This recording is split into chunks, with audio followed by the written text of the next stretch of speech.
మొడతే ముట్టించుకోవడానికి కొడతే కొట్టించుకోవడానికి ప్రస్తుతం భారతదేశం అయితే సిద్ధంగా లేదు. ఎందుకు ఈ మాట అనాల్సి వస్తుందంటే, ఒకప్పుడు భారత్ చీనీ బాయి బాయి నినాదాలు రోడ్డు మీద రాసుకుంటే ఆ టైంలోనే వచ్చి భారతదేశంలోని భూభాగాన్ని ఆక్రమించుకుని చైనా సుదీర్ఘమైనటువంటి ప్రదేశాన్ని మింగేస్తే మొట్టించుకుని నిశ్శబ్దంగా ఉండిపోయాం.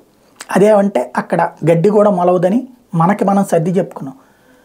ఆ రోజు నుండి ఈ రోజు వరకు కూడా ఆ భూభాగాన్ని తిరిగి స్వాధీనం చేసుకోలేకపోతే తాజాగా గాల్వన్ లోయ నాదేనని, లేకపోతే ఏది తవాంగ్ నాదేనని, లడక్ నాదేనని వాగుతూ ఉంటుంది. మరొక వైపున భారత్కి వ్యతిరేకంగా పాకిస్తాన్ని రెచ్చగొడుతుంది. పాకిస్తాన్లోని పాక్ ఆక్యుపైడ్ కాశ్మీర్లో తను ఏకంగా రోడ్డే వేస్తుంది. ఆ రోడ్డుని ఆపాం మనం ఒకవైపున.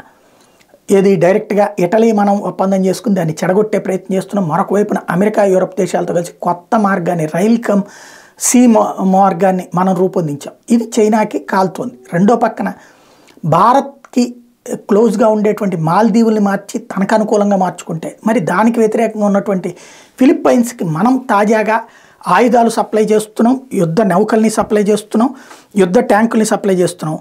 వచ్చే వారం ఫిలిప్పైన్స్కి మొదటి బ్యాచ్ బ్రహ్మోస్ మిసైల్ సరఫరా చేయబోతుంది భారతదేశం. ఇది చైనాకి కాలడం సహజం.